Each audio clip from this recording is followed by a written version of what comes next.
5. Cosmic salvation. Salvation is a cosmic fact, because Jesus Christ is Lord over all creation, and nothing exists apart from his government or decree. All things were made by him, and without him was not anything made that was made. John chapter 1 verse 3. Again and again, Scripture attests to this fact, as the following texts declare.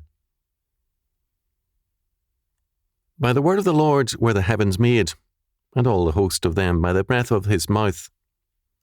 Psalm 33 verse 6. For by him were all things created, that are in heaven and that are in earth, visible and invisible, whether they be thrones or dominions, or principalities, or powers. All things were created by him and for him. Colossians chapter 1 verse 16. Thou art worthy, O Lord, to receive glory and honour and power, for thou hast created all things, and for thy pleasure they are and were created.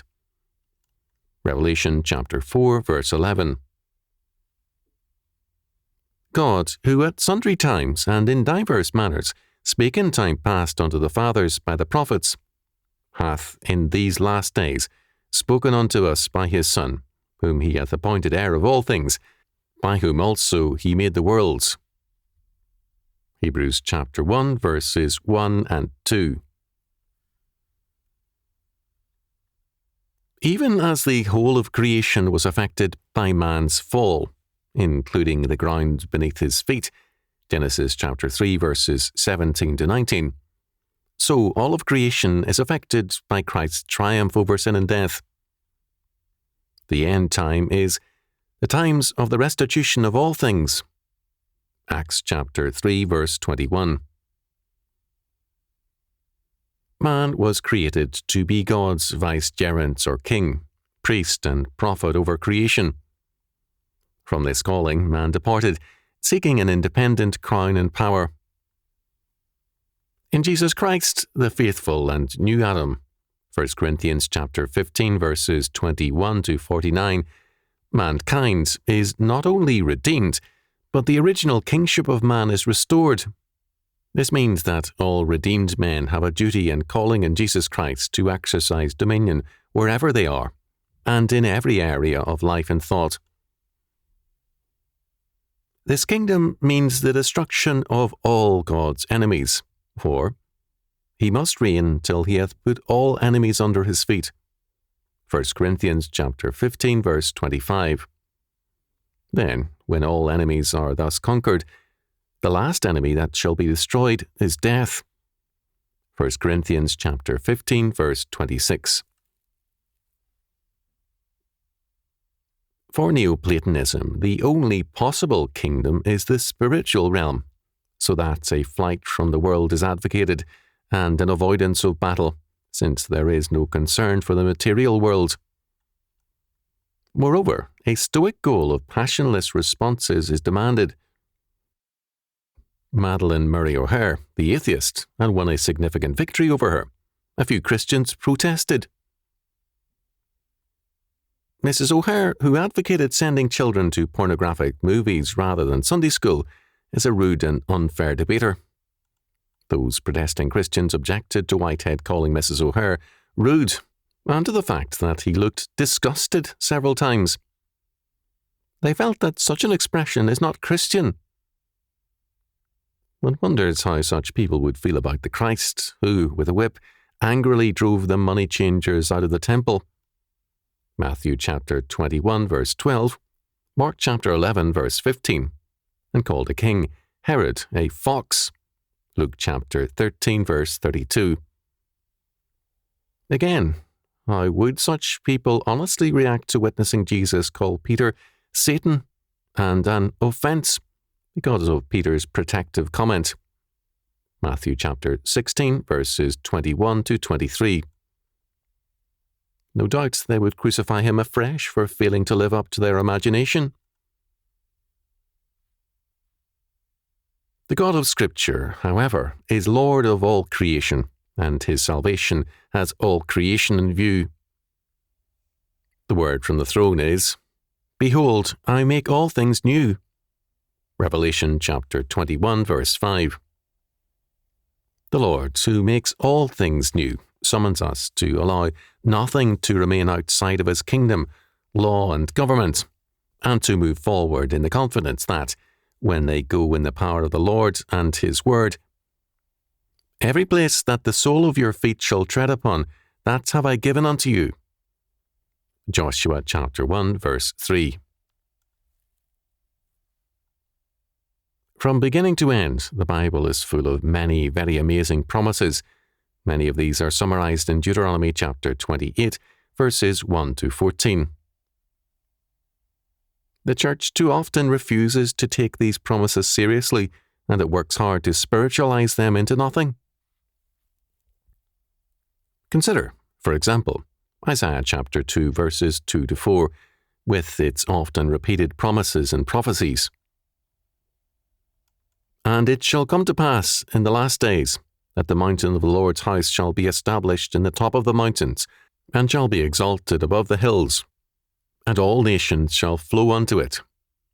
And many people shall go and say, Come ye, and let us go up to the mountain of the Lord, to the house of the God of Jacob, and he will teach us of his ways, and we will walk in his paths. For out of Zion shall go forth the law, and the word of the Lord from Jerusalem. And he shall judge among the nations, and shall rebuke many people. And they shall beat their swords into plowshares, and their spears into pruning hooks. Nation shall not lift up sword against nation, neither shall they learn war any more." When an amillennialist pastor told a class that Isaiah chapter 2, verses 2 to 4 could not be taken literally, but must be interpreted spiritually, an amazed college student asked how that was possible. The pastor then attempted to give a, quote, "spiritual," end quote, meaning, which was a bald denial of the text. First, instead of triumphing in Christ, Christians would be defeated in history. Second, in this defeat, they would find spiritual victory. Third, he virtually concluded that the no war promise meant a policy of Christians' non-resistance and surrender. None of this has anything to do with the text. All too often, churchmen explain away scriptures called to dominion and rule and insist on making a victory out of retreat and surrender. Their eschatologies and preaching become a rationalization of cowardice and defeatism. Both Scripture and history give us evidences of the day of the Lord, God's repeated judgments in history, which culminate in the Last Judgment. Isaiah chapter 2, verses 11 to 18 speaks of God's judgment thus: "The lofty looks of man shall be humbled, and the haughtiness of men shall be bowed down, and the Lord alone shall be exalted in that day. For the day of the Lord of hosts shall be upon every one that is proud and lofty, and upon every one that is lifted up, and he shall be brought low. And upon all the cedars of Lebanon that are high and lifted up, and upon all the oaks of Bashan, and upon all the high mountains, and upon all the hills that are lifted up, and upon every high tower, and upon every fenced wall, and upon all the ships of Tarshish, and upon all pleasant pictures. And the loftiness of man shall be bowed down, and the haughtiness of men shall be made low. And the Lord alone shall be exalted in that day. And the idols he shall utterly abolish." This is a remarkable passage for a number of reasons. First, God declares war not only against all his enemies, but also against the trees, mountains, and hills of the enemy's land. When men go to war, they are required to practice sanitation, Deuteronomy chapter 23, verses 9 to 14, and to spare the fruit trees of the enemy, Deuteronomy chapter 20, verses 19 and 20. God alone wages total war legitimately. Man makes himself and this world ultimate, and so God therefore moves against both man and this world. Times of judgment, both scripture and history testify, are times of natural disasters. God destroys and utterly abolishes in time all idols, both man-made and natural. Second, within history, God moves to bring down man's pretensions and to exalt himself. And the Lord alone shall be exalted in that day. Again and again, man has been so humbled, and will in time be totally humbled. The day of the Lord of hosts shall be upon every one that is proud and lofty, and upon every one that is lifted up, and he shall be brought low. Third, very clearly, to spiritualize away this judgment and triumph of the Lord in time, as well as in eternity, is to spiritualize God away into thin air.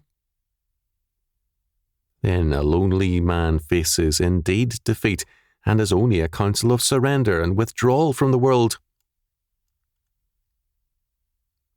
But the meaning of Christ's salvation is that man is restored into God's calling and creation mandate by the regenerating power of his Redeemer, and he is enabled to fulfill his task.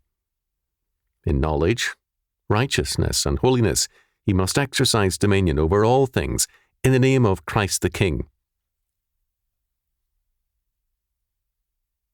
Salvation is a cosmic fact, because Jesus Christ is the cosmic King and Lord